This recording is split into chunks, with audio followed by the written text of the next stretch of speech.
efetivamente. Vigiar não é desconfiar, é acender a própria luz, ajudando os que se encontram nas sombras. Defender não é gritar, é prestar mais intenso serviço às custas e às causas e às pessoas.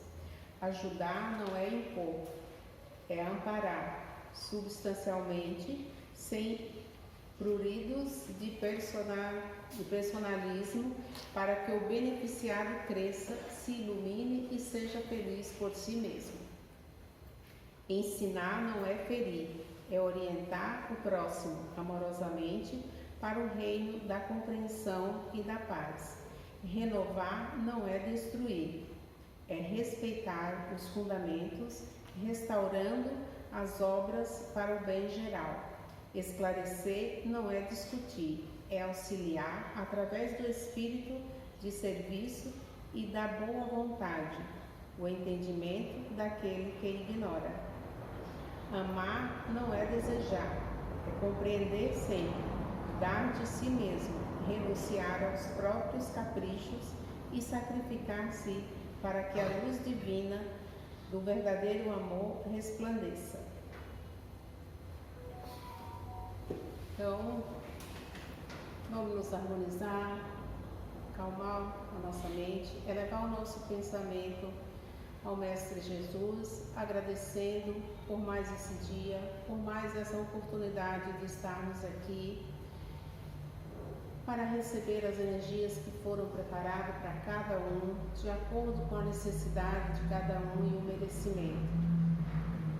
Então, desde o primeiro momento que entramos aqui, já estamos sendo ajudados na medida das nossas necessidades. Então, vamos só agradecer, nos conectar com a energia, com a espiritualidade da casa, que nos ampara, que nos protege,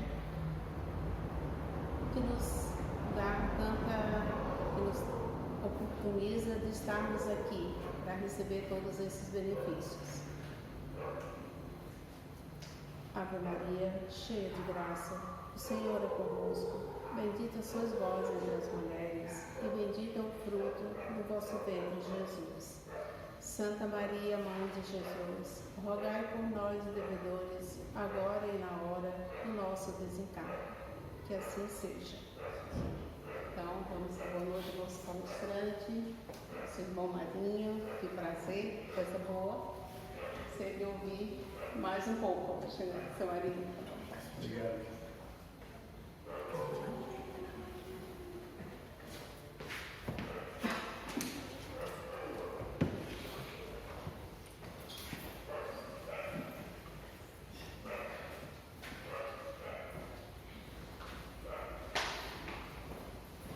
Boa noite a todos, sejam bem-vindos.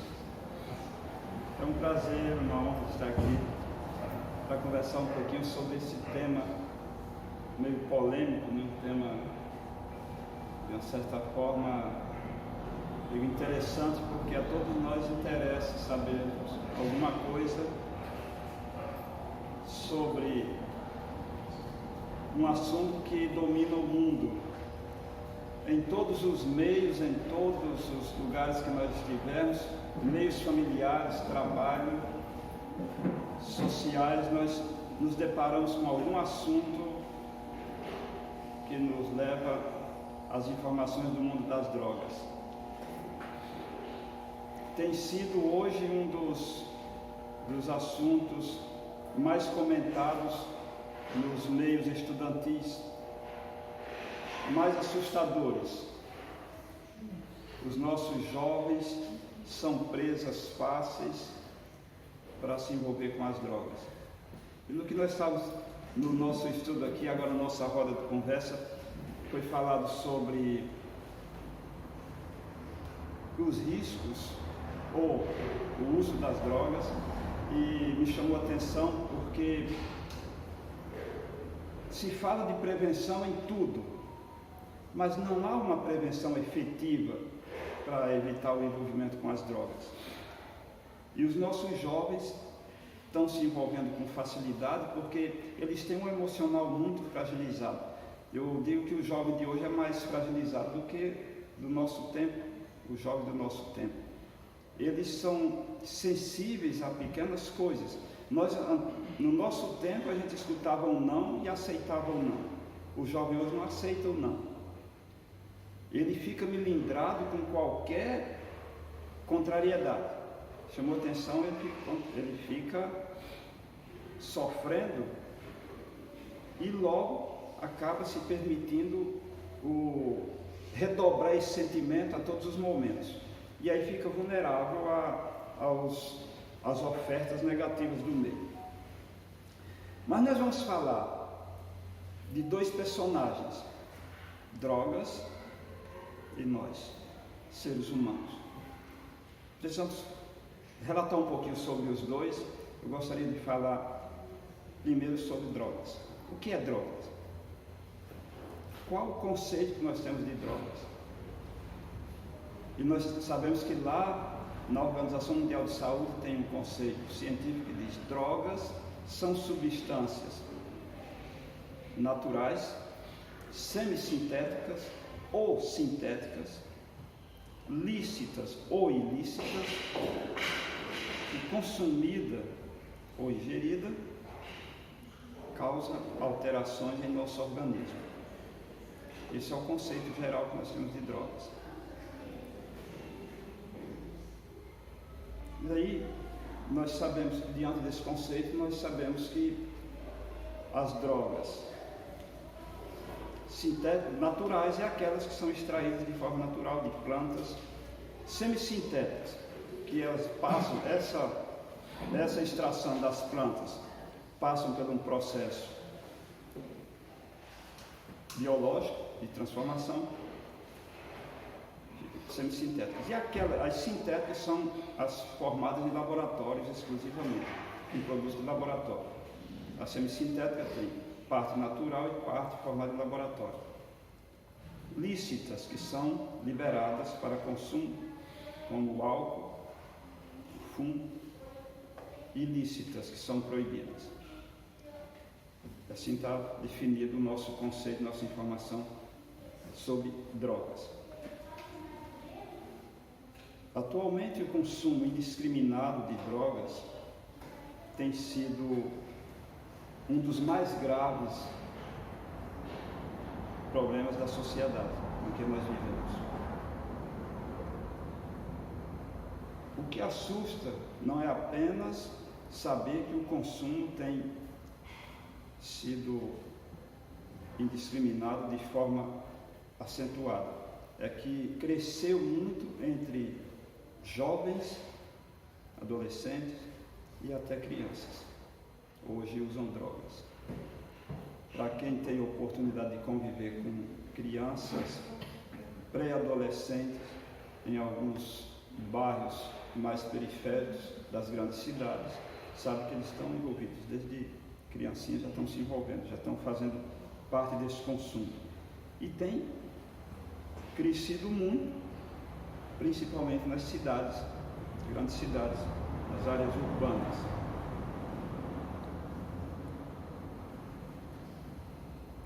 Os efeitos das drogas são alarmantes, são agravantes, muitas vezes irreversíveis.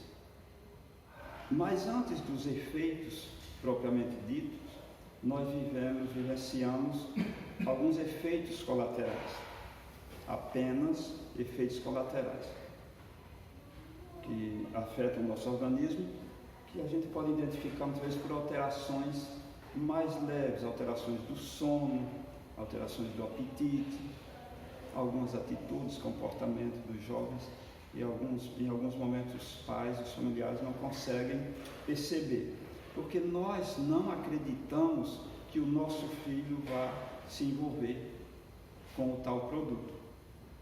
Nós sempre acreditamos, parece que a coisa acontece com os outros, mas eu criei meu filho informando, preparando para ele não se envolver com isso, e acredito que ele não vai fazer. E não é bem assim. Infelizmente, lamentavelmente não é assim. Muitas vezes os nossos filhos se envolvem e quando nós percebemos, o meio todo já sabe. Mas nós que somos os pais, às vezes não sabemos. Porque eu tenho comentado que muitas vezes o pior cego é o que não quer ver. E não é que nós não queremos ver, nós não queremos que ele use, nós não queremos que isso aconteça, não queremos acreditar. E a gente fica insistindo com a crença, com a fé de que o meu filho não vai se envolver. Mas ele está no meio, ele está vivenciando, ele está no meio aberto, no meio social dele, da comunidade dele, da faixa etária dele. E ele diz para mim que sabe, o meu filho diz para mim que sabe dos riscos, que ele não vai fazer isso. Mas ele não sabe que o outro lado que está fazendo a oferta é muito mais habilidoso. Aquele que vem trazer a oferta para ele, ele vem com argumentos conquistadores. Ele vem mostrando para ele o quanto é bom. Como é bom você se permitir a isso, aceitar. E ele procura primeiro um histórico daquele jovem, saber o que é que ele está recebendo em casa. Qual é o benefício que você recebe em casa? Qual é o apoio? Seja financeiro, o carisma, a atenção. E nós não, às vezes não nos damos conta que nós estamos preenchendo esse tempo dele. E a oferta, o influenciador, ele vem com argumentos que mexem com o emocional do jovem, que faz ele acordar para a realidade, coisa boa. Você tem o domínio, você tem poder, você vai ter dinheiro, você vai ter um transporte, você vai ter um tênis de marca, você vai ter uma roupa boa. Eu estava um dia desses aqui na oficina com o carro e tinha um pai me contando que o filho dele, que ele pagava o colégio para o filho chegou para ele, tem com 16 anos, e disse: "Seu pai, eu não quero mais estudar." "Por que você não quer estudar?" "Porque eu tenho coisa melhor para fazer, eu tenho oferta melhor para fazer." E aí o pai foi atrás, pressionou, e ele disse que tinha recebido oferta para ficar numa esquina para fazer entregas ou informações. E o pai disse: "Quanto é que estão te oferecendo?" Ele disse: R$200 para ficar 1 hora. Ele disse: "Não, tu não vai ficar, vai para casa que eu te pago 300 para você ficar em casa." E aí você diz: olha que ponto nós chegamos, que o pai tem que pagar o filho para ficar em casa porque a oferta lá de fora é tentadora. Quem não quer ganhar R$200 por hora, né? E quem não sabe, acaba aceitando a oferta. Então é esse risco que nós corremos, nossos filhos, nossos jovens. Mas agora eu vou falar do outro personagem. Isso é a droga, isso é o caminho, essa é a oferta que nós temos, é a grande potência que está vindo de encontro a nós, pais de família, a nós que vivemos para o bem.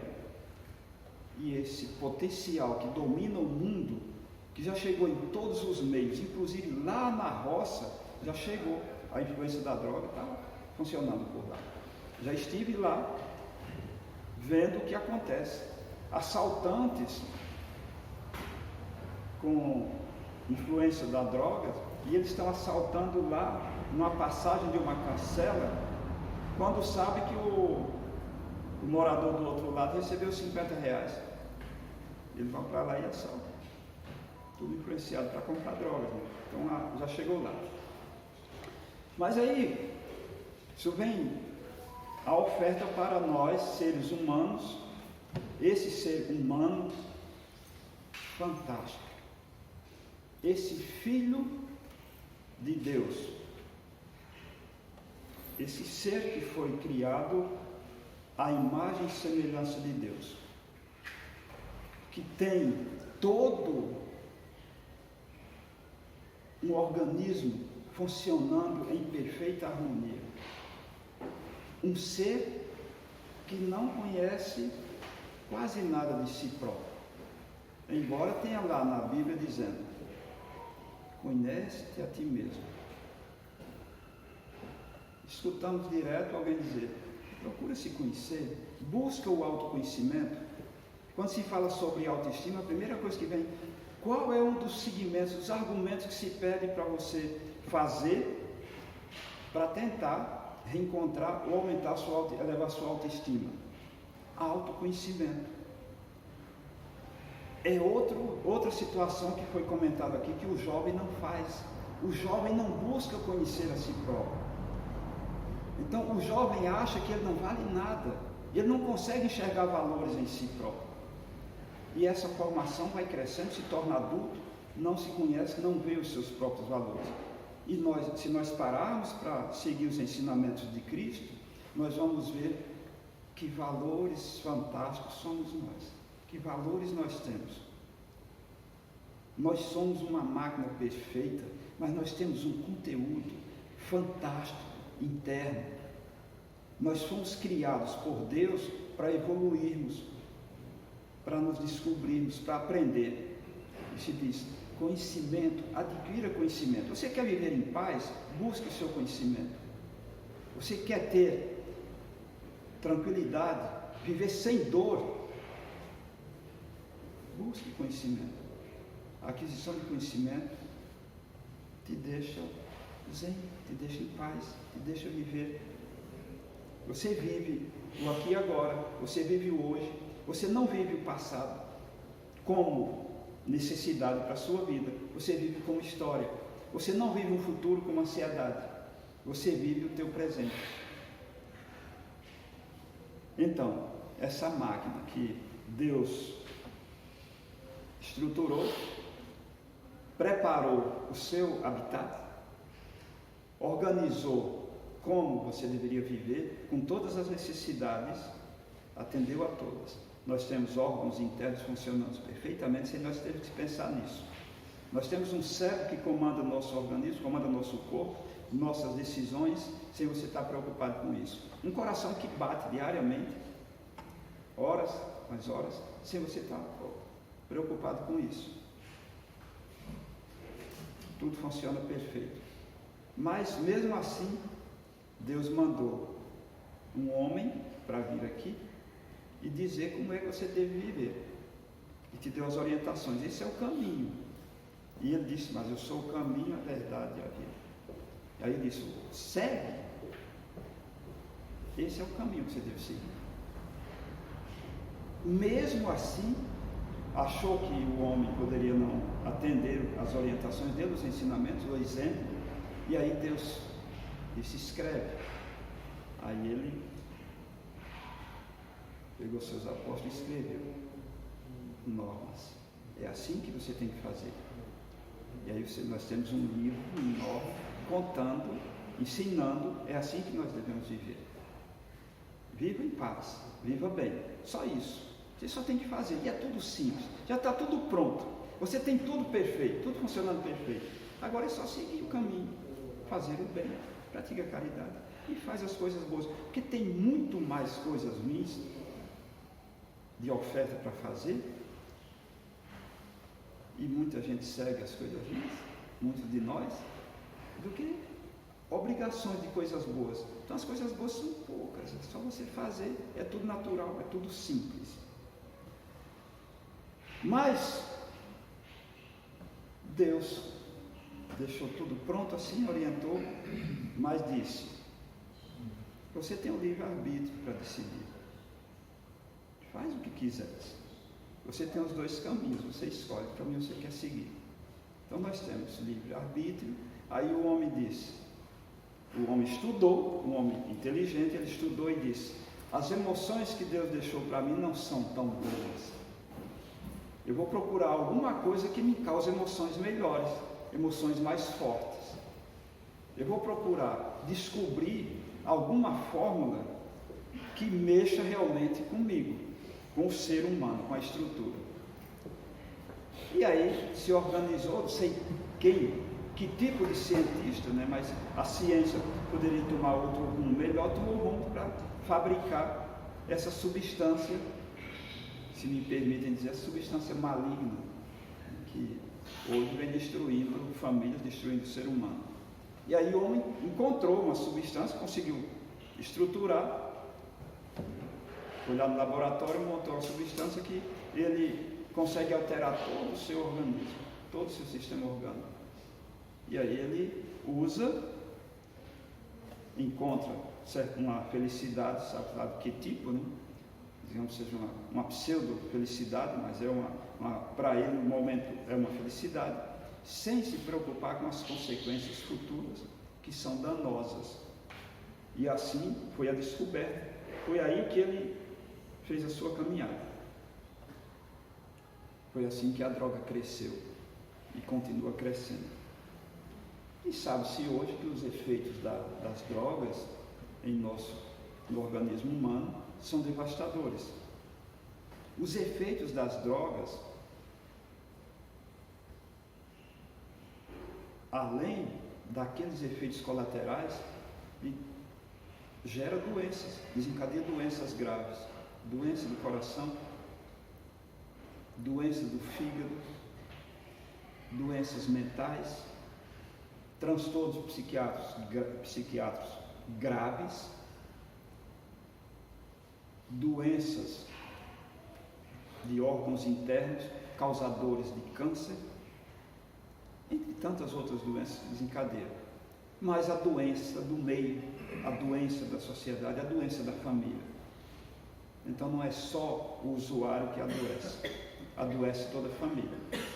São esses efeitos, são essas consequências que nós vivenciamos em função da droga.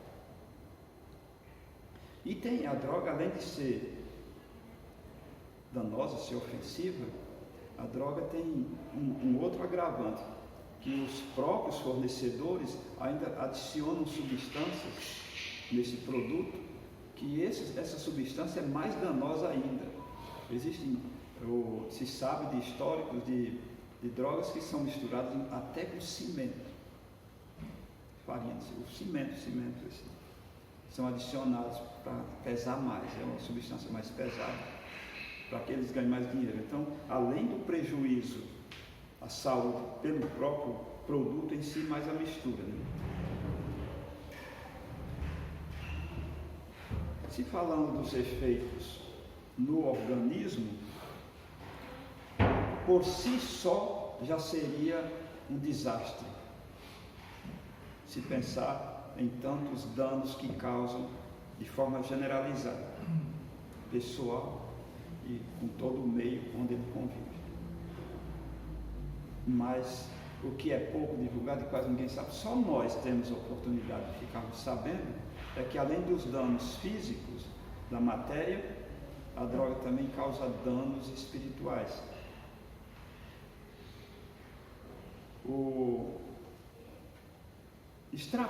A droga extrapola o limite físico do corpo e causa um desequilíbrio à saúde do corpo perispiritual. Essa situação, além de causar esse dano no perispírito, isso é somada a toda aquela situação de natureza fisiológica, junto a isso, natureza psíquica, espiritual, e principalmente as relacionadas com as vinculações das entidades desencarnadas que foram muitas vezes desencarnadas pelo próprio uso da droga, que por sinal tem aumentado substancialmente os desencarnes antecipados, precoces, por conta do uso, em diversas situações, tanto pelas overdoses quanto pelos transtornos psiquiátricos que acontecem, crise de depressão e as tentativas e as conquistas, vamos assim, de suicídio, consequência disso. Então, os usuários das drogas, eles têm a oportunidade de receber muitas vezes o apoio, a proximidade, a aproximação daqueles espíritos que foram desencarnados. Sabemos nós que após o desencarne há algum tempo de permanência no meio, e os espíritos desencarnados por conta das drogas, eles permanecem sempre próximos àqueles usuários que continuam encarnados. Eles não usam, mas eles sentem a vivência, o cheiro e acabam permanecendo juntos aos usuários. Esses têm, naturalmente, os usuários têm influência dessa vivência também. Isso causa os desajustes emocionais, os desajustes da vivência submetidos pelas drogas. Existem três situações, eu digo, três grandes efeitos comuns que fazem para quem faz uso das drogas. São as lesões do corpo físico e do perispírito. O segundo são as companhias prejudiciais, eu estava falando das companhias dos espíritos encarnados, que eram usuários de drogas. E o terceiro, comprometimento do seu compromisso, da sua missão de vida na Terra. Imagina que eu venho para essa Terra com um compromisso, eu encargo com um compromisso a ser cumprido segundo a lei divina. Eu me envolvo com as drogas, o meu compromisso está extremamente comprometido, prejudicado. Nesse item 3, a ingestão de drogas, o indivíduo prejudica o corpo físico num processo de destruição abusiva. Como no processo de destruição abusiva? Nós sabemos que o processo de destruição, nós temos o processo de destruição natural, que está em conformidade com a lei divina. Mas o processo de destruição abusiva é contrário à lei de Deus. O usuário de droga entra nesse processo de destruição abusiva, por conta que leva, inclusive, ao autocídio, né? Ou seja, o desencarne precoce por conta disso. Na obra missionária de André Luiz, Edição da Fé, ele diz: o corpo perispiritual, que dá forma aos elementos celulares, está fortemente radicado no sangue. O sangue é o elemento básico de equilíbrio do corpo perispiritual. E em Evolução em Dois Mundos, o mesmo autor espiritual revela-nos que os neurônios guardam relação íntima com o perispírito. Ou seja, se o efeito das drogas afetam os neurônios, afetam o sangue, toda essa estrutura de formação nossa, físico-biológica, está comprometida também. E aí, sem dúvida alguma, vai afetar no perispírito. Essas consequências chegam ao perispírito. À medida em que o corpo perispiritual modela o corpo físico, este também sofre alterações e lesões do corpo com nossas atitudes e sentimentos. Essas alterações agregam-se ao MOB. O MOB é o modelo organizador biológico do espírito transferido para futuras encarnações. Isso significa dizer que numa próxima vida poderemos nascer com alguma deficiência ligada ao órgão que lesamos pelo efeito das drogas. É natural que, se lesamos o cérebro, nós poderemos desencadear alguns transtornos psíquicos, alguns problemas de ordem psiquiátricas. Eu costumo dizer que normalmente os transtornos para a vida física de gravidade neurológica são irreversíveis. Poderemos vir com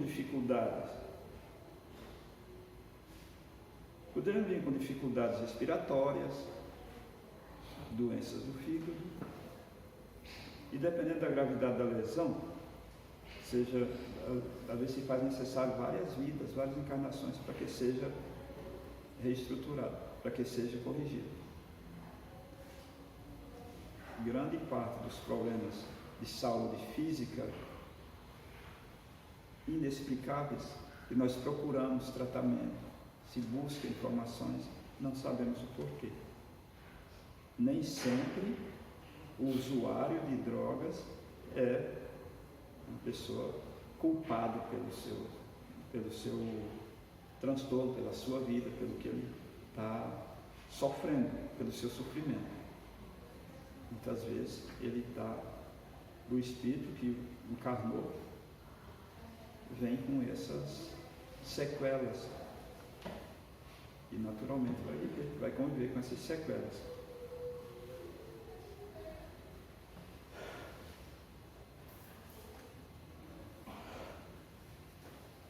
Eu peguei um pequeno texto aqui que eu vou ler sobre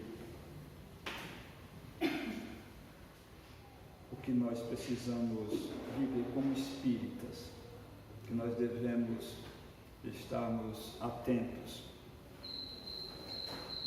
Diante dos fatos e dos acontecimentos que estão a envolver a criatura humana, enredada no vício das drogas, geradores de tantas misérias morais, sociais, suicídios e loucuras, nós, espíritas, não podemos deixar de considerar esta realidade, nem tampouco deixar de concorrer para a erradicação deste terrível flagelo que hoje assola a humanidade. Eu considero um grande flagelo porque a gente que se tem a oportunidade de muitas vezes conviver com usuários dos diversos tipos de drogas. Eu tive a oportunidade de trabalhar em um hospital acompanhando um senhor que coincidentemente eu tinha trabalhado comigo, era companheiro de profissão, e ele era dependente químico, mas segundo ele o uso era só álcool. E ele dizia: eu não quero deixar, podem fazer o que quiserem, eu venho para cá, me interno aqui, eu fico o tempo que quiser, quando eu voltar eu vou continuar bebendo, eu não nego isso para ninguém, é o que eu quero fazer, isso é minha vida.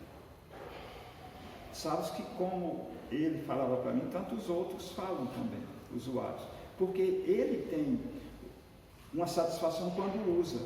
O sofrimento que ele passa com abstinência é muito pior, é muito mais doloroso do que ele ficar sem uso. Então, quando o indivíduo fica 2, 3 dias sem usar aquele produto que para ele dá uma leve satisfação momentânea, ele sofre muito. Eu vi pacientes que estão batendo com a cabeça na parede, internado em um hospital, batendo com a cabeça na parede, porque não suportava mais a abstinência. As dores são terríveis. As visões que ele tem, ele não ia para o chuveiro porque ele dizia que olhava aqui, o ralo do chuveiro, ele ia cair pelo ralo, de tão grande que eram os buracos. Não, eu vou cair por esse ralo, eu não vou tomar banho.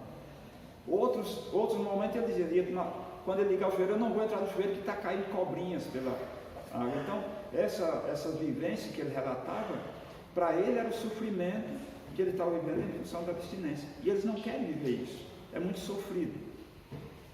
Então, hoje, para se fazer o tratamento de um dependente químico, aqui, ele é jogado lá fora, ficar 6 meses, 2, 3, 4, 5, 6 meses lá, internado, até que ele consiga se livrar. Mas quando volta, ele quer usar de novo. Então esse colega dizia, eu não vou parar de usar, eu não quero sofrer por nada disso. Eu sair daqui e vou continuar usando. E continuou usando até morrer. E ele morreu dentro de um hospital, saiu caminhando, chegou na sacada, caiu. Estava fora de si, caiu. Ele conseguiu levar o álcool lá para dentro do estado internado. Então, isso é a vivência, o sofrimento para a família e para quem é usuário. Então, na nossa informação para nós espíritas que convivemos com isso, precisamos fazer alguma coisa para auxiliar. E o que fazer? Qual o procedimento nosso? O que nós devemos fazer como espíritas, como cristãos? O que nós devemos fazer para auxiliar na erradicação das drogas, do domínio das drogas? Qual a força nossa? Eu sou uma formiguinha, mas se a gente juntar várias formiguinhas, a gente começa a formar um formigueiro, quem sabe a gente possa fazer alguma coisa, encontrar meios. Então, as casas espíritas hoje trabalham com alguns centros bem melhor estruturados trabalham com a condição de ofertar apoio, orientações, um apoio que não é só para o usuário. Aliás, isso é quem menos entende o apoio que recebe. O apoio tem que ser da família. Então, nesse sentido, urge que identifiquemos e aprimoremos cada vez mais a ação de ordem preventiva e terapêutica. Já está em curso em nossas instituições, e que também criemos outros mecanismos, já está em curso. Os processos terapêuticos, os processos de apoio para a cura, já existem centros dando esse suporte.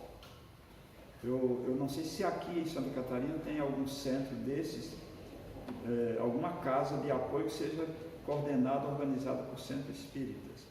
Assim como nós temos algumas instituições de apoio aos idosos, como a CERT, a CEOB, lá no Campestre, que apoiam, dão suporte para idosos e suporte para algumas crianças. Tem alguns hospitais de apoio no estado, que são vários, né, que dão suporte para usuários de drogas. Não sei se algum desses receba o apoio de alguma comunidade espírita, mas que já existe esse apoio aí.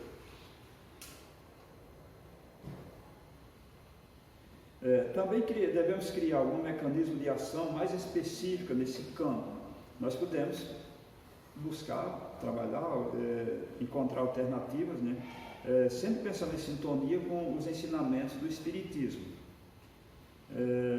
O propósito de bem concorrer para a ascensão espiritual de criatura humana e principalmente as faixas superiores da vida. Isso é uma matéria que tem na revista Reformador, que dá essa orientação sobre o que nós devemos fazer, devemos procurar, que apoio podemos direcionar e como nós podemos trabalhar em comunidade, em harmonia, buscando um suporte de apoio aos necessitados desse caminho.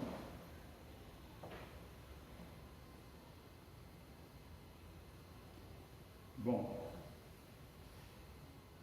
aqui eu encerro o nosso assunto. Eu tenho uma relação grande aqui de contribuição do Centro Espírita no trabalho antidrogas, desenvolvido pelos benfeitores espirituais.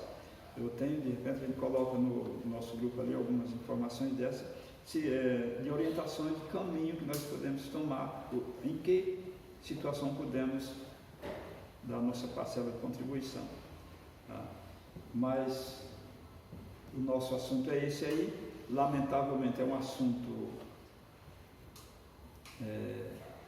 pesado, né, para se falar, mas é a nossa realidade de vida, é com que nós vivemos.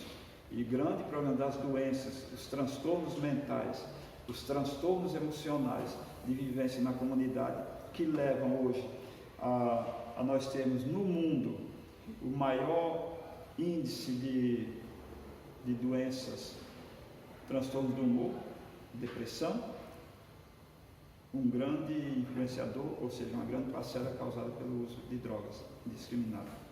Nós temos hoje aproximadamente 12 bilhões de portadores, só que no Brasil nós temos em torno de 12 trilhões. Não, são 7 bilhões é a população mundial. Bilhões. 7 bilhões é a população do mundo todo. 7 bilhões. Então é 12 milhões. No Brasil nós temos cerca de 5,8 milhões. Isso chega em torno de 11% da população brasileira que são portadores de depressão. Isso é os dados da Organização Mundial de Saúde. E grande parte disso é pelo uso de drogas, pela influência das drogas. Muito obrigado a todos. Pedimos a Deus que nos ilumine sempre e nos proteja desse terrível influenciador do nosso meio, e que nós possamos também ser colaboradores no sentido de melhorar a vivência, o convívio de nossa sociedade, para que esse mal seja, quem sabe, erradicado. Muito obrigado a todos. Eu quero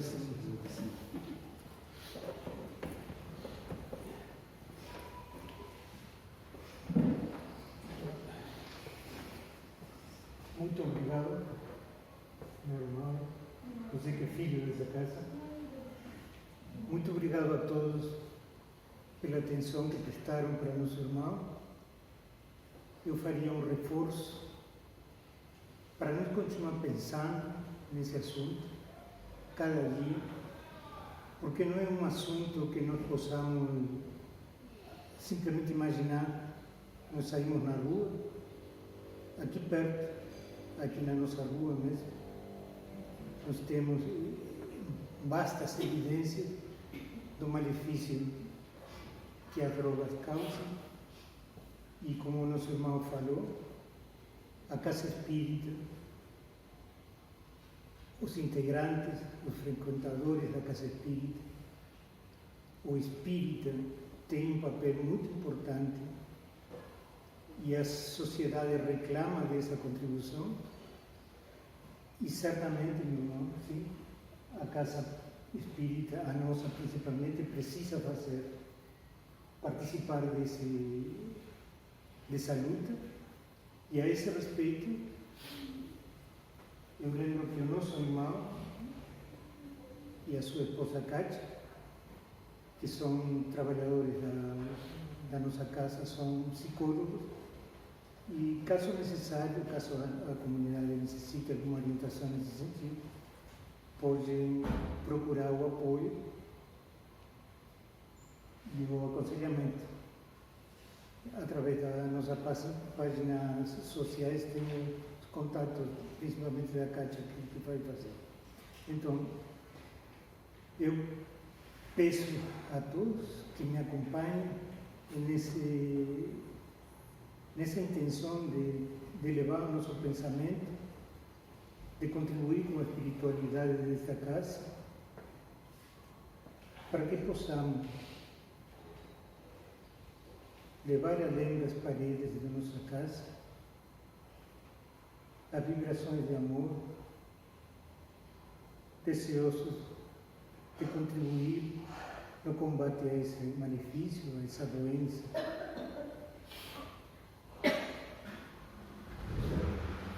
A intenção de contribuir na harmonia social de toda a nossa humanidade, de todo o nosso planeta, no combate às guerras, na instauração da paz social. Senhor, muito obrigado por este momento.